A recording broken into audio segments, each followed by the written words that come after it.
Gente, então, o Chico, pra mim, o Chico é um cara muito humilde, mas pra mim, uma lenda, um monstro dos quadrinhos nacionais. Tudo que esse cara já fez pra mim é 10 nota 11, assim. Eu sou muito teu fã, cara. Obrigado, de verdade. obrigado. Então, eu tenho ouvido falar do Chico pelo Azul Indiferente do Céu, que ele lançou há algum tempo pela Mino. Primeiro lançou Independente, depois pela Mino. O Lavagem, que acho que 2015, por aí. 15, 16. E o Três Buracos tá pra sair. A empolgação é gigantesca, assim. A Janaína, ela fala desse quadrinho quase chorando, assim. Mas, gente, qual é o objetivo desse vídeo? A gente não vai falar ainda do Três Buracos. A gente, na verdade, vai dissecar alguns quadrinhos do Chico. Ele vai mostrar os segredos que tem por trás dos quadrinhos dele pra tu entender por que esse cara é tão genial assim. Tá, tudo bem. No Azul Indiferente do Céu, a gente tem a história de um jornalista que ele consegue publicar uma matéria onde o governo estava assassinando, uma milícia do governo estava assassinando pessoas. E aí tem um momento onde um cara está sendo assassinado e o fotógrafo freelancer fotografa o momento onde um militar está assassinando um cidadão. E aí, olha que interessante, a gente tem o clique da câmera fotográfica muito grande na imagem, maior, por exemplo, do que o barulho da bala, né? O blam. Por que isso, Chico? Porque o quadrinho oferece essas possibilidades, né, de você sintetizar muita coisa. Eu queria nesse quadro, né, mostrar isso, que o clique da câmera fotográfica, ele pode ter mais potência, ele pode fazer mais barulho do que o disparo de uma arma assassina. E é o tipo de solução narrativa que só o quadrinho oferece. E no meu trabalho, assim, é uma coisa que é importante para mim, é buscar justamente as soluções, as possibilidades que a narrativa gráfica e só a narrativa gráfica podem oferecer. Nesse quadrinho, contando essa história, apesar de toda a violência, todos os assassinatos desse período, a informação, né, o poder da denúncia podem ser maiores e perdurar. Eu achei legal também, por exemplo, tem um momento onde o fotógrafo ele é assassinado, né? Tu escolheu justamente quando ele foi ser morto, a bala ela passou pela câmera, destruindo o olho. Porque quando se mata um jornalista, você mata essa possibilidade de observação. O jornalismo é o que nos conta, é o que nos mostra o mundo e o momento em que vivemos. Eu acredito que tu leva um bom tempo, às vezes, planejando esse tipo de solução gráfica, né? Sim. Eu acho que eu demoro mais tempo pensando do que produzindo, né, cara? O Azul, especificamente, eu fiquei anos com ele na cabeça e inclusive quando eu finalmente fui transformar ele em quadrinho, um pouco mais de um mês eu desenhei ele completo. Um mês, 2 meses, ele já estava muito bem resolvido. Várias questões dele estavam resolvidas para mim, assim, como nessa relação do quadrinho, nessa aproximação da linguagem do quadrinho com a linguagem jornalística, já que os personagens do quadrinho trabalham com jornal. Em todos os quadros, por exemplo, eles têm um formato eles têm um enquadramento, um formato fixo, né? Que é o formato da foto de jornal. E mesmo o papel, eu escolhi um papel, por exemplo, eu não queria que ele fosse em crochê, um quadrinho, porque eu queria que o tato, né, a relação com as páginas se aproximasse do tato do jornal. Lavagem. Lavagem é outro quadrinho que eu acho que ele é cheio desses pequenos símbolos visuais, assim. Tem vários momentos, por exemplo, Lavagem, se você não conhece, trata basicamente sobre um casal que vive num mangue e ele é um cara fissurado por porcos, assim, a vida do cara é cuidar dos porcos, enquanto a vida da garota, né, da mulher, é a igreja, né, ela enfim, tem a religião muito pertinente na vida dela, e até que eles recebem uma visita um pouco estranha de um homem de Deus. Chico, por exemplo, tem alguns momentos que eu acho bem legais que tu coloca os porcos, porque assim, o tempo todo nesse quadrinho tu cria uma tensão, né? Existe uma tensão em alguma coisa, alguma tragédia vai acontecer com esse casal, algo muito ruim, ou ele, por exemplo, vai perder o controle. E tem momentos, por exemplo, enquadramentos que tu coloca a mão dele segurando, sei lá, um porrete e os porcos sempre com com um olhar ameaçador, né? Ameaça. E os porcos, na verdade, em alguns momentos, eles nem estão lá. Assim, nessa página, por exemplo, ele deixou os porcos na pocilga, lá no chiqueiro, e ele vai em direção à casa. E quando ele abre a porta, os porcos aparecem lá, porque os porcos são esse espírito violento, esse espírito de ameaça. Os quadros onde aparece a religião, a TV, são todos muito claros.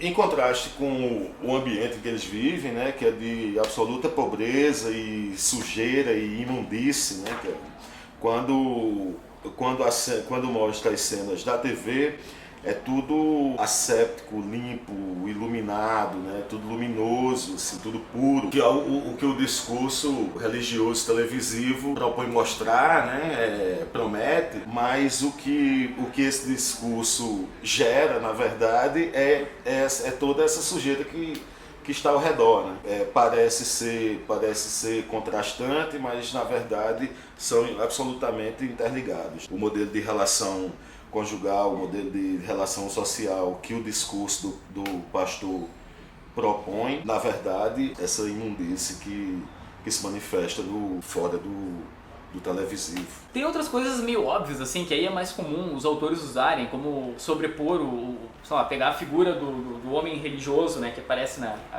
misterioso, que aparece na casa deles, muito maior do que ela. Mas isso é mais comum, assim, né, se usar. No momento em que a influência do discurso dele, da conversa dele com ela, vai realmente tomando conta, vai engolindo ela, né? É um recurso gráfico comum até, assim. O que também não é um problema, assim, para mim. Tem uma gramática dos quadrinhos, né? Que à medida que você vai produzindo quadrinhos, você vai reconhecendo, você vai dominando e você passa a usar os elementos dessa gramática com mais domínio, com mais tranquilidade, mesmo sendo recursos, enfim, que você aprendeu e que você passa a repetir. Também não acho que o autor tem que estar preocupado em estar inventando a roda todo momento, não. Né? Até porque essa gramática dos quadrinhos que eu aprendi a realizar meus quadrinhos é a gramática que eu aprendi inicialmente para ler os quadrinhos. Então é uma gramática que eu compartilho, é um código narrativo aí que eu compartilho com o leitor, né? Então eu tenho que supor que o leitor também reconhece esses códigos, né? esses truques. O ritmo narrativo para mim, talvez seja a minha primeira preocupação, assim, como a história vai ondular. Principalmente no quadrinho de terror, que diferente do cinema, eu tenho poucos recursos para assustar o leitor, vamos dizer, né?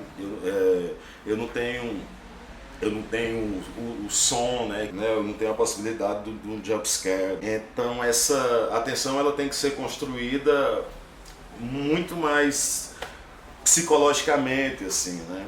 Porque um desenho de monstro não assusta. Então no quadrinho, o que normalmente funciona no cinema de terror, no quadrinho de terror não funcionaria. O que tu usaria para sobrepor essa dificuldade? Para dar um exemplo aqui, do Lavagem, eu venho num momento de tensão, de muito ruído, né?